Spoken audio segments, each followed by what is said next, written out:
नमस्कार मित्रों, आशा है आप लोगों की तैयारी बहुत अच्छे से चल रही होगी। आज इस वीडियो में हम राज्य व्यवस्था से संबंधित 25 अत्यंत महत्वपूर्ण प्रश्नों का संकलन लेकर आए हैं, उस पर चर्चा करेंगे। ये बीओ के एग्जाम से और यूपी पीसीएस प्री के एग्जाम को दृष्टिगत रख के इन प्रश्नों का संकलन किया गया है। ये पहली श्रृंखला है, इसके बाद समय समय पर अन्य श्रृंखलाएँ आती रहेंगी। इससे आप अवश्य लाभान्वित होंगे, ऐसी मुझे उम्मीद है। तो आइए देखते हैं इन प्रश्नों को। पहला प्रश्न है, भारत में समाचार पत्रों यानी प्रेस की स्वतंत्रता किस अनुच्छेद से संबंधित है? तो उत्तर होगा अनुच्छेद 19(1)(a) में दिया गया है। 19(1)(a). अगला प्रश्न है, लोकसभा द्वारा पारित धन विधेयक को राज्यसभा को प्राप्त होने के बाद कितने दिनों के भीतर वापस लोकसभा को लौटाना पड़ता है? तो ये 14 दिन के अंदर राज्यसभा को लौटा देना होता है, तो 14 दिन होगा। वास्तव में धन विधेयक के संबंध में राज्यसभा को बहुत कम अधिकार दिए गए हैं। वो केवल इससे संबंधित सिफारिश ही कर सकती है, मानना या ना मानना लोकसभा के ऊपर निर्भर करता है। अगला प्रश्न देखते हैं, डाक द्वारा मतदान को क्या कहते हैं? तो डाक द्वारा मतदान को कहते हैं परोक्ष मतदान। परोक्ष मतदान। अगला प्रश्न है, प्रश्न नंबर 4, वित्त विधेयक को संसद के किस सदन में प्रस्तुत किया जाता है? तो वित्त विधेयक को संसद के 2 सदन होते हैं, लोकसभा और राज्यसभा। वित्त विधेयक को लोकसभा में प्रस्तुत किया जाता है। अगला प्रश्न देखते हैं, राज्यसभा के चुनाव के लिए अपेक्षित न्यूनतम आयु कितनी है? 30 वर्ष है।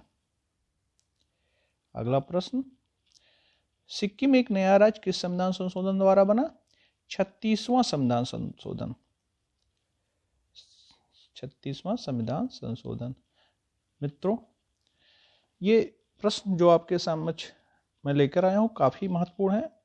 इसको आप बार बार रिवीजन करते रहिएगा।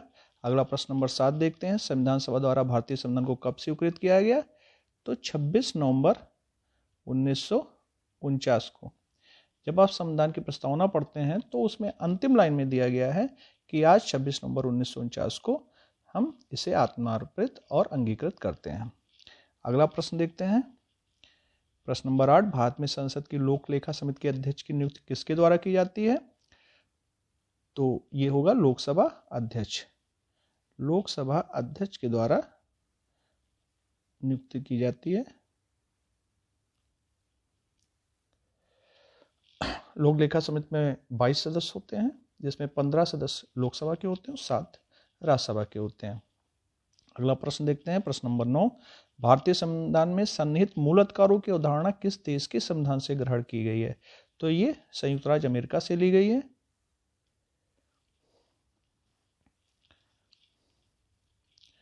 प्रश्न नंबर 10, किस राज्य के विधानसभा की सदस्यों की संख्या सर्वाधिक है? तो अपने उत्तर प्रदेश में सबसे अधिक विधानसभा के सदस्यों की संख्या है, जो कि 403 है। तो ये उत्तर प्रदेश हो जाएगा।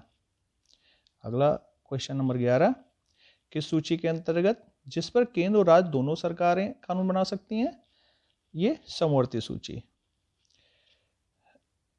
3 प्रकार की सूची का उल्लेख है, एक राज्य सूची, एक केंद्र संघ सूची और एक समवर्ती सूची। राज्य सूची के विषय पे राज्य कानून बनाती है, संघ सूची के विषय पे संघ कानून बनाती है, और एक समवर्ती सूची है जिसमें राज्य और केंद्र दोनों ही कानून बना सकती हैं।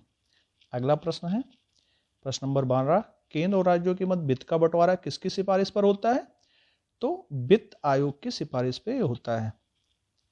वित्त आयोग।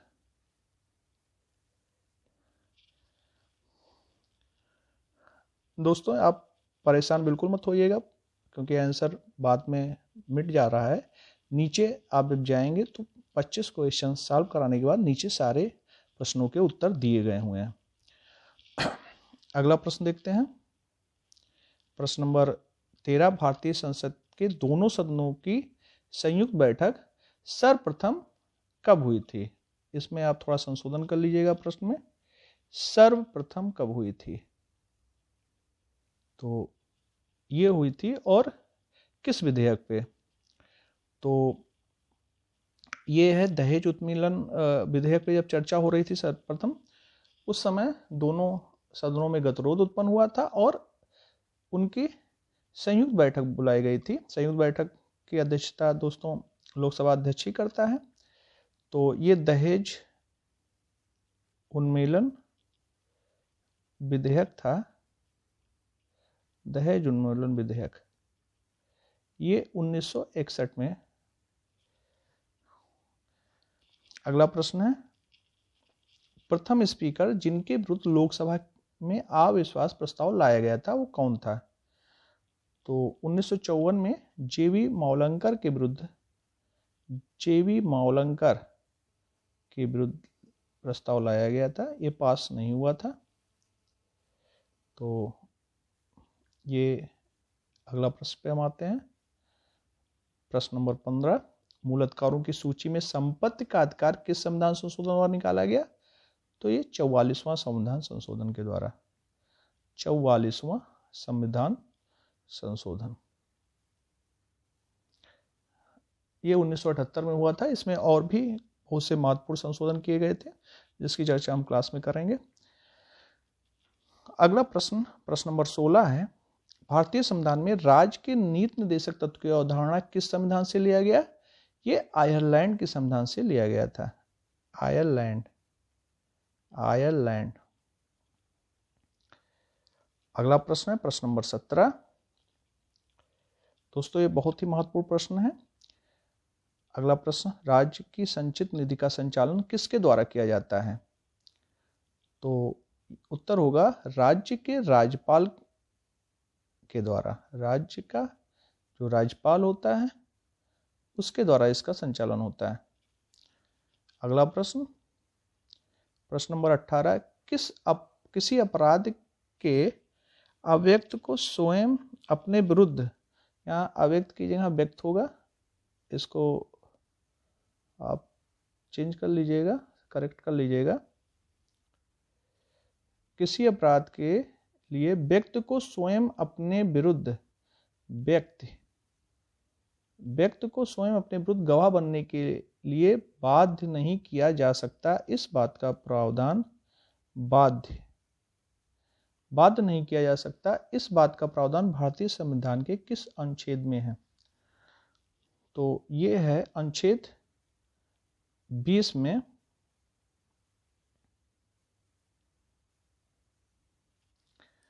जिसमें इस बात का उल्लेख किया गया है कि व्यक्ति को अपने ही विरुद्ध गवाह करने के लिए बाध्य नहीं किया जा सकता है। दोष सिद्ध विरुद्ध संरक्षण अनुच्छेद 20 में है। अनुच्छेद, अगला प्रश्न है प्रश्न नंबर 19, जम्मू एवं कश्मीर को भारत का अभिन्न अंग किस तारीख को बना? तो उत्तर है इसका 26 अक्टूबर 1947। 26 अक्टूबर 1947 को उस समय तत्कालीन जो महाराजा हरि सिंह थे उन्होंने विलय पत्र पर हस्ताक्षर कर दिया था। और ये बहुत ही इंपॉर्टेंट प्रश्न इसलिए भी है क्योंकि अभी 2019 जम्मू कश्मीर से संबंधित जो घटनाएं हुई उसको लेके ये प्रश्न आने की संभावना प्रबल हो जाती है। अगला प्रश्न देखते हैं प्रश्न नंबर 20, भारत राज्यों का एक संघ होगा, भारत राज्यों का एक संघ होगा, ये करेक्ट कर लीजिएगा, या किस अनुच्छेद में कहा गया है?